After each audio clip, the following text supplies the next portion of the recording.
ஒருத்தரோட ஜாதகத்திலீங்க சூரிய பகவானும் புதன் பகவானும் சேர்ந்து ஒன்னா இருந்தாங்கன்னு வைங்க, அவங்க காதல்ல நேர்மையானவங்களா இருப்பாங்க, வெளிப்படைத்தன்மை உள்ளவங்களா இருப்பாங்க. உள்ளொன்று வைத்து புறமொன்று செயல்படுதல் அப்படிங்கிற மாதிரி இல்லாம நேர்மையான காதல் உள்ளவங்களா, வெளிப்படைத்தன்மையான காதல் உள்ளவங்களா இருப்பாங்க.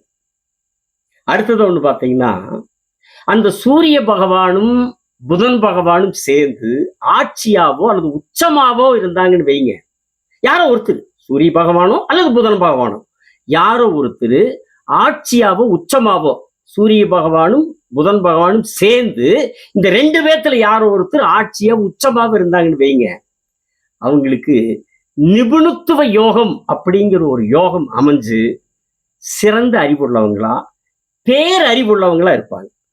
சரிங்களா?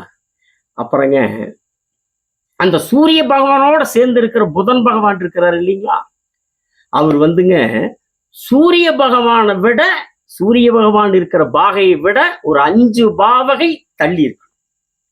சூரிய பகவானுடைய பாகையிலிருந்து ஒரு 5 பாகைக்கு அதிக பாகையில புதன் பகவான் இருக்கு. அதாவது சூரிய பகவானுக்கும் புதன் பகவானுக்கும் இருக்கக்கூடிய இடைவெளி 5 பாகைக்கு அதிகமா இருக்கும். எந்த அளவுக்கு அதிகமா இருக்கிறதோ அந்த அளவுக்கு நல்லது.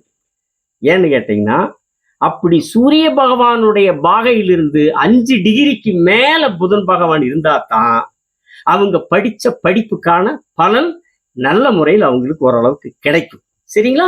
தொடர்பு கொள்ள வேண்டிய எண் 78 45 170 353 7845 170 353. சரிங்களா? வணக்கம்.